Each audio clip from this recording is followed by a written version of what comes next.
Welcome to my YouTube channel. Today we are going to talk about Crohn's disease. Kindly make sure you subscribe. It will cost you absolutely nothing. Crohn's disease is an inflammatory bowel disease that is an idiopathic, chronic, and transmural inflammatory process. When we mean transmural, it affects all the layers of the GI. Inflammatory process of the bowel that can affect any part of the gastrointestinal tract from the mouth to the anus. So we have several keywords here, and the first keyword is transmural. And as you said, transmural, it affects all the parts of the GI. So if you can see, it affects the mucosa, the submucosa, muscularis, and the serosa. Unlike the ulcerative colitis, which only affects the mucosa. Another keyword is it affects any part of the GI, from the mouth to the anus. That is in contrast with ulcerative colitis, which has colitis as part of its name, which only affects the colon. And it affects mouth. It can affect any part from mouth to anus. Epidemiology, it affects 1 to 500 of the population. One in 500 of the population. Male and females have equal distribution.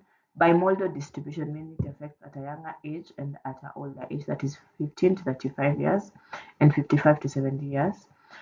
Predisposition is most on the Northern European descent, that is Ashkenazi Jewish descent. This is a very good keyword. It will come in MCQs. And the reason that we have, or the pathology behind, is usually immune dysregulation and dysbiosis. So the risk factors causing this is normally family history. If your parent or your mother or your father has this disease, family history is one of the predisposition, and genetic predisposition, that is HLA-B27, in addition to tuberculosis. In the previous slides, we talked about the pathology and we said that is immune dysregulation and dysbiosis. We are going to look more details on it, where we have increased permeability of the mucosal membrane.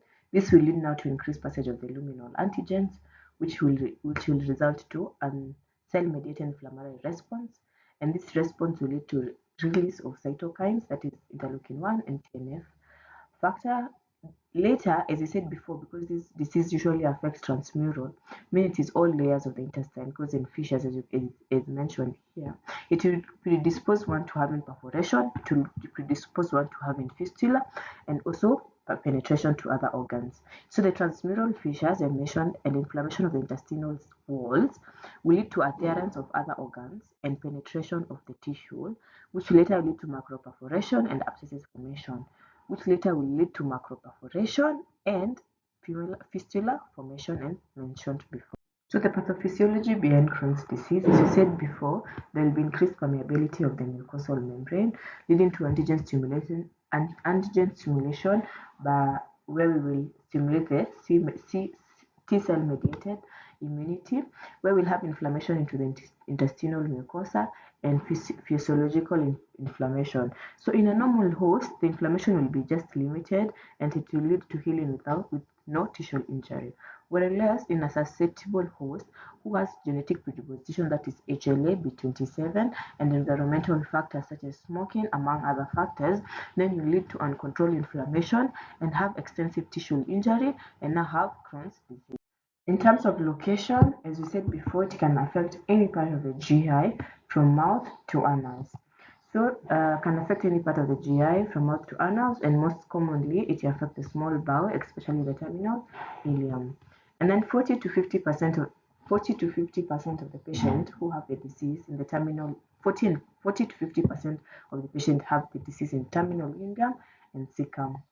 So 30 of the patient have the disease confined to the small intestine, and then 20 to 25% have the disease confined to the colon, and less than 5 usually affect the upper GI, that is the mouth, stomach, and the esophagus. But the major keyword is that it can affect any part of the GI from mouth to anus. So the clinical subtypes, these clinical subtypes are divided according to, or they're described according to their location. And just to remind what we said in the previous slide, that you can find Crohn's disease in any part of the GI from mouth to anus, and it's most commonly in the ileum and the cecum. So we have active ileocecal and active ileal and ileocecal disease. This is disease that is active and it is found in the ileum and the cecum. So it can also present as right iliac inflammatory mass or abscess formation, and this will present as a constant pain. You can also have small bowel obstruction. This is caused by strictures, where you can have a colicky pain and abdominal distension. In addition to that, you can have active Crohn's colitis. This is when you have Crohn's disease in the colon. So the signs and symptoms are similar to that of ulcerative colitis, but frank bleeding is less common. Just to differentiate this from ulcerative colitis, kindly note that ulcerative colitis, assume this is the colon, let me draw, assume this is the colon, in terms of ulcerative disease, it's just going to affect, it is uniform. If it affects from this place to this place, that is ulcerative colitis. However, Crohn's has key lesions, where you can find we have Crohn's disease in this place of the intestines. You also have Crohn's disease in this place of the intestines. That is what we call Crohn's disease. Another difference is when, in terms of endoscopy, this one affects the mucosa only, and they said before this affects the transmucosal. So this is when you have active Crohn's colitis, which is similar to ulcerative colitis, as we said, but we have frank bleeding is less common. In terms of perianal Crohn's disease, this one usually presents more commonly with fissures and fistula and abscess. We are going to look more in the next few slides about these fistulas and abscess, but we have mentioned the pathophysiology in the previous slides.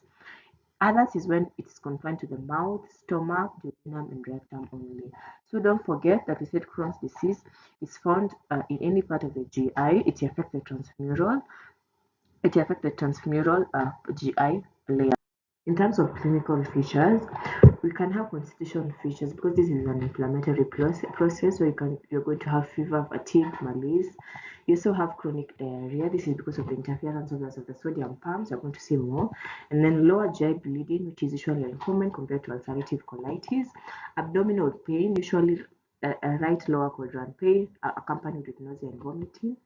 It can be this abdominal pain can be exacerbated, and abdominal pain and nausea and vomiting can be exacerbated when you have things such as, for example, small bowel obstruction. In addition to that, you can also have malabsorption, weight loss, anemia, and failure to thrive. This is more about nutrition. So, because we said that Crohn's disease is going to interfere transmurally, so meaning you're going to have poor absorption. In addition to that, you're going to have weight loss and failure to thrive. In terms of anemia, number one, you already have lower GI bleeding. In addition to that, you're going to have poor absorption of vitamin B12, therefore predisposing the patient to having more of anemia. We are going to see Crohn's fistulas, where we have two here. Colovesicular fistula, where you have pieces in the urine and pneumaturia. In addition to that, you have coloovarian fistula. This you are going to see feces pathogenially and also predisposed in having pelvic inflammatory disease.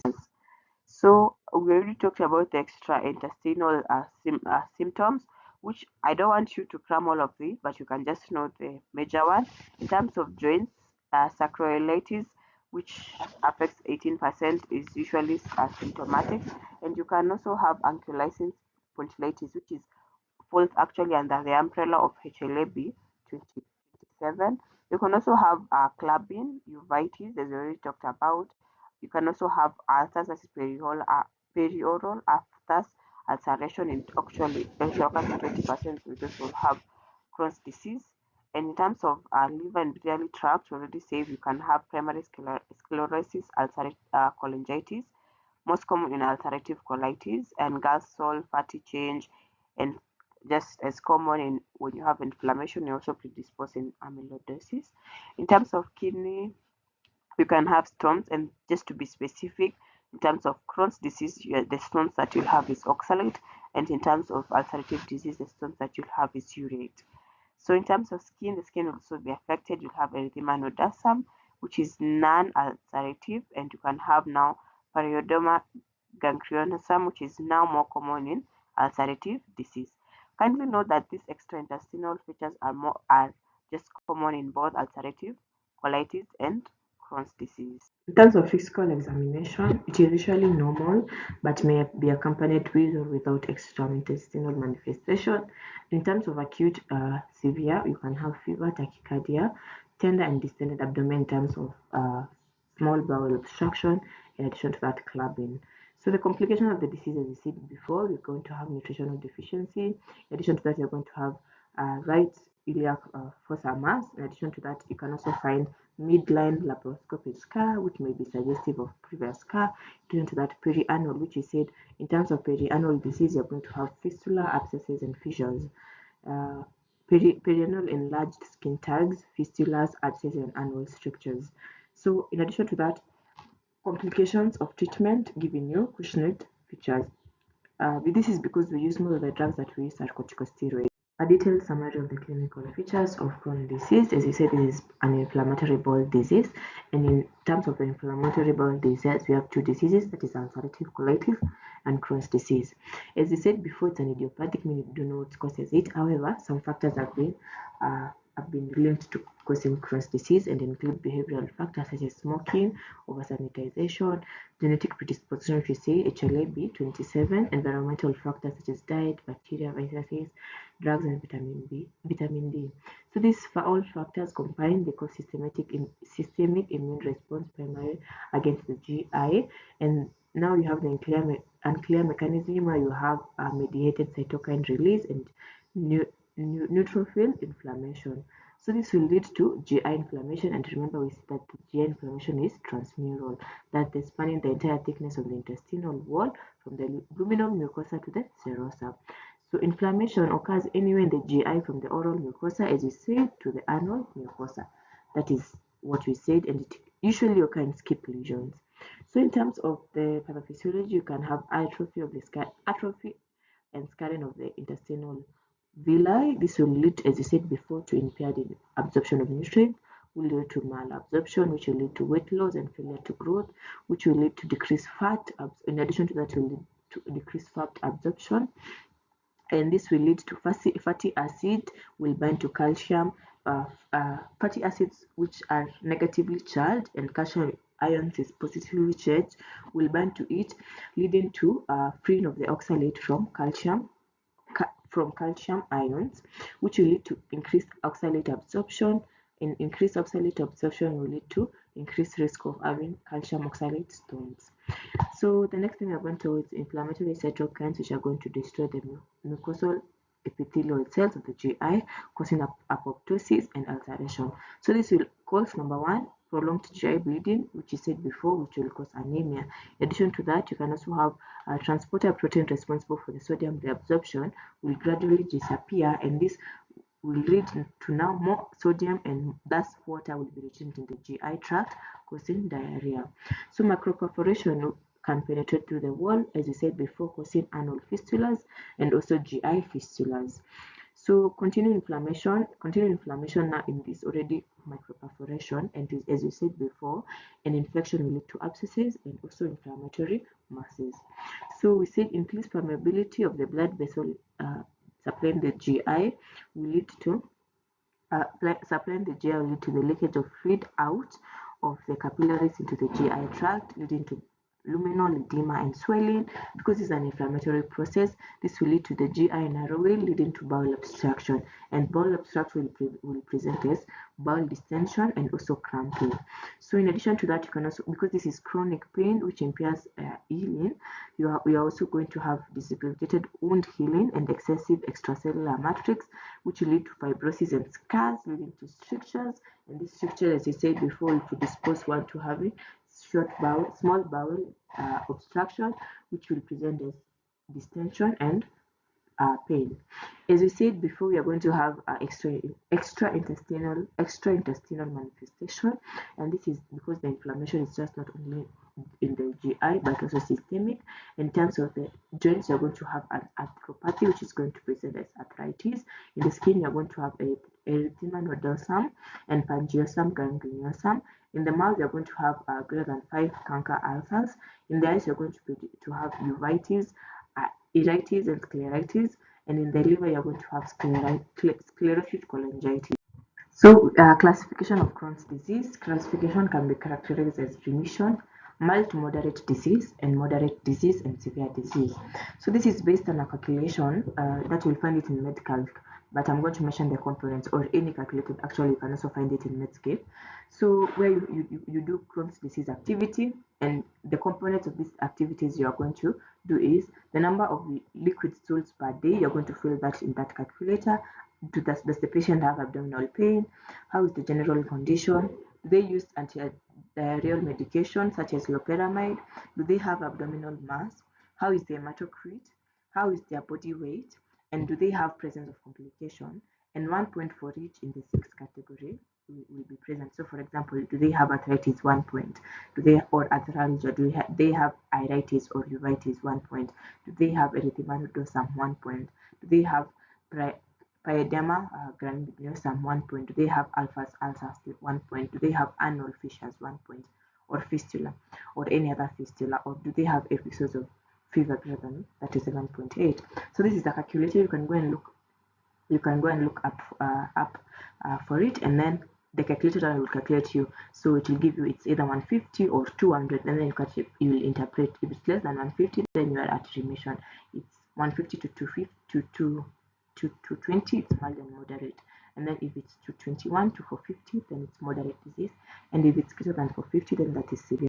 Classification of Crohn's disease can also be classified as Montreal classification, and also we have Vienna classification. So we're going to tackle both of them. So in terms of age, in terms of Vienna, we have A1 and A2. Where you have less than 40 is A1, greater than 40 is A2. In terms of Montreal, less than A1 is less than 16, A2 is 17 to 40, A3 is greater than 40. In terms of location, we said that Crohn's disease can occur in any part of the GI from the mouth to other anus, and it is intramural.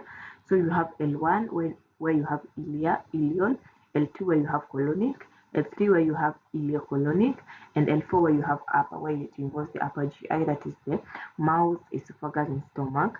In terms of Montreal, it's kind of similar, where you have L1 is ileal, L2 is colonic, L3 is ileocolonic, L4 is isolated upper disease, as I said. So in terms of behavior, we have B1 where it's non-structural and non-penetrating, where the disease is not much complicated. B2 is where you have structuring, B3 is where you have penetrated. So B1 is where you have just similar, it's just we have an addition of P. So B1 is where we have non-structural and it's not penetrating. So the disease is kind of mild. And then B2 is where we have structuring. Structures are the bands that we form after inflammation and fibrosis. B2 is where we have penetrating, because we said this is transmural. And P is where you have perineal disease modifier. So in terms of diagnosis, as you know, if you are new here, we do our diagnosis in a very systematic manner. We have history and physical examination, which I've already talked in detail about.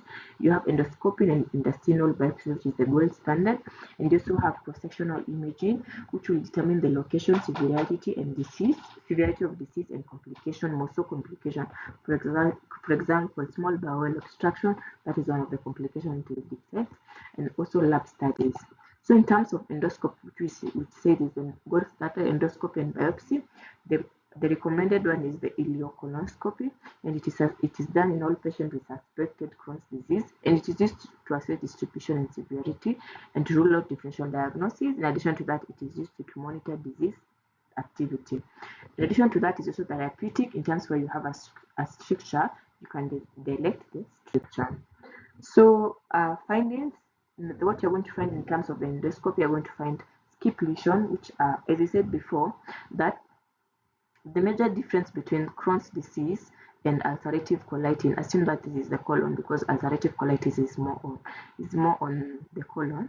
In terms of in terms of ulcerative disease, it's going to affect, for example, all of this area. But in terms of Crohn's disease, it's going to have skip lesion, where it will affect this area and then move to another area, go and affect this area, and move to another area, go and affect this area. So in terms of endoscopy, which is an imaging, more of a camera for in your small intestine or your colon, you're going to visualize skip lesions, which could be segmental in pattern of envelopment. In addition to that, linear ulceration. In addition to that, you can also see a small alpha ulceration, and also you're going to see cobblestone sign, which is inflammatory edema section. interspeeded with deep ulceration. You can also visualize erythema, fissures, strictures, and fissures.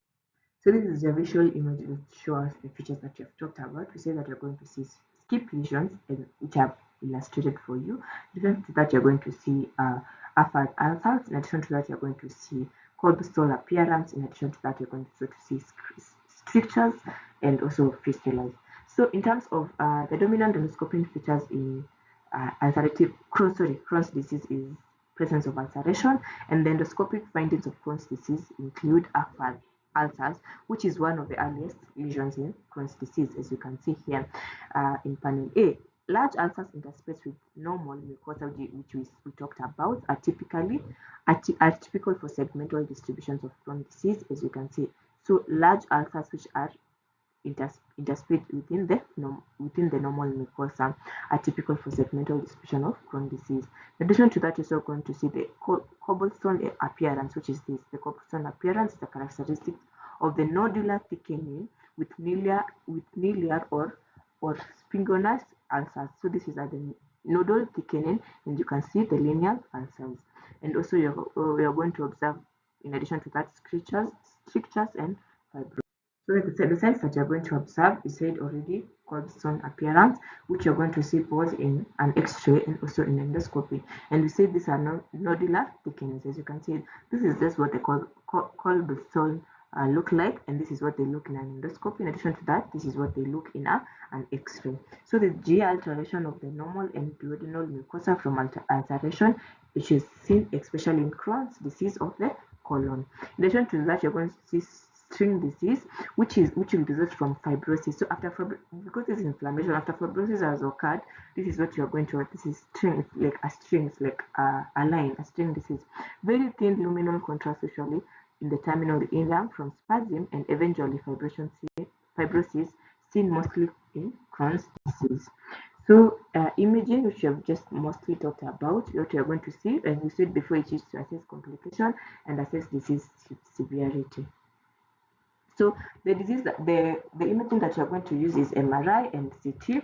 And what are you going to see? You're going to see edematous thickening, mucosal enhancement, creeping fat. You're also going to see complications such as strictures, fistulas and abscesses, and extraluminal disease, and also response.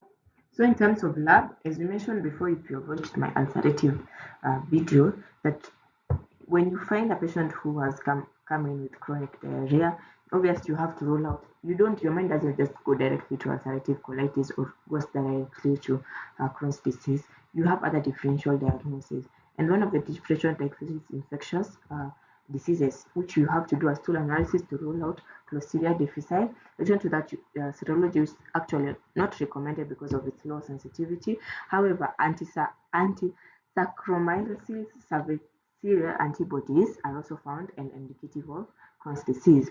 In addition to that, lab is also used to monitor the disease. You can also do fecal calcipotin and fecal lacropherrin. In addition to inflammatory markers, that is the CRP and the ESR. In addition to that, you also see elevated thrombocytes are usually indicative of active disease. So the pathology, as we said before, you're going to see transmural inflammation.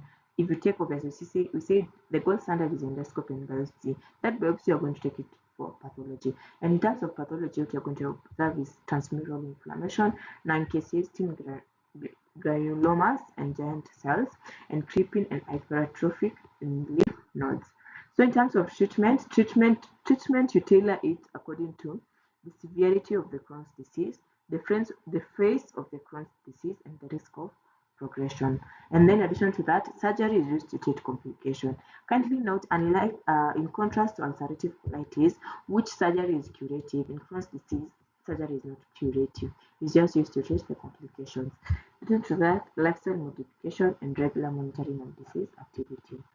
So in terms of we have two phases, the induction phase, which is used to treat acute flares, and the maintenance phase. So in terms of the induction phase, our mainstay treatment is usually the corticosteroids, usually prednisolone or prednisolone. In addition to that, you can also add biologics so that you can transition into the maintenance phase. In terms of maintenance phase, as you know, we don't use corticosteroid in maintenance phase, and what we use is biologics and immunomodulators. Mild to moderate Crohn disease. This is when a patient comes in an ambulatory state, normal diet or intake, and weight loss is less than 10, and there is no major complication. In addition to that, you also calculate the Crohn's disease activity, which will give you whether the patient is in remission, mild to moderate, and severe. So, in terms of the induction of the remission or management of acute flares, this one is usually limited to the when it is limited to the ileum and right colon, then you use controlled ileobudesonide. However, when it is limited to colonic disease, you use systemic corticosteroids. As we said before, in terms of the induction of remission, we are going to use corticosteroids, and in terms of maintenance, we are going to use biologics. So, asymptomatic patients with low progression of Crohn's disease, it's usually supportive. However, in patients who are at a higher risk of progression, usually use anti-TNF alpha, moderate to severe Crohn's disease. This is when a patient comes in with fever or they normally have significant weight loss, abdominal pain, and intermittent nausea. So this patient usually use combination therapy. This is oral corticosteroids and immunomodulators or anti-TNF alpha. So in terms of the immunomodulator, that is thiopurine or infliximab. So the immunomodulators, these usually have slow onset and they're not primarily used to induce remission. However, they are added to minimize steroid use and facilitate transition to the maintenance phase. So steroid sparing regimens in patients where you have to now use steroid sparing regimens can use anti-TNF alpha plus an immunomodulator. You can also use monotherapy, which is biologics with anti-TNF alpha, usually preferred, and surely you should consider methotrexate. In terms of maintenance, you try and discontinue the corticosteroids and you continue the non-steroid antigen. That is usually the immunomodulators and anti-TNF alpha after you have reached the remission. So in terms of severe or terminal chronic Crohn's disease, this is when a patient comes in with fever, signs of intestinal obstruction such as distension, abdominal pain, rigidity, among others, persistent vomiting, and peritoneal signs, and abscess formation. So in terms of the induction, usually use IV. Currently notice is IV systemic corticosteroids and usually prefer this IV methylprednisolone. You can also add infliximab. Do not use corticosteroid for maintenance because of the long-term side effects. Do not use corticosteroids for maintenance therapy in Crohn's disease. They don't promote mucosal healing and usually increase the risk of complication. So supportive therapy is usually always give the pain medication, anti-diarrhea therapy such as loperamide. Lifestyle modification. We said smoking is one of the behavioral factors that usually predispose patients to have Crohn's disease. Use to avoid NSAID avoidance, use to avoid stress, depression, and anxiety management. In addition to that, optimize diet. You treat macronutrient deficiencies such as iron, vitamin B3 and vitamin B12 deficiency, and also you treat malabsorption syndrome. So in terms of surgery, currently not, as we said before, that surgery does not treat. Surgery is not curative in terms of Crohn's disease. What it helps, yes, it just helps us to manage severe complications. So such indication is for severe complications such as abscesses, fistulas, and intestinal obstruction, and when you have a successful medical therapy. And also note that surgery just leads us to remission and is not curative. Complication Complications of Crohn's disease, because we already have chronic inflammation, it's going to predispose one to having intestinal cancer. In addition to that, anemia and malnutrition, which we previously mentioned behind. Uh, Side effects of corticosteroids, which include osteoporosis, short bowel obstruction, which we mentioned before, and what you have to do is the surgery and stenosis and structures because of inflammation and edema and also fibrosis.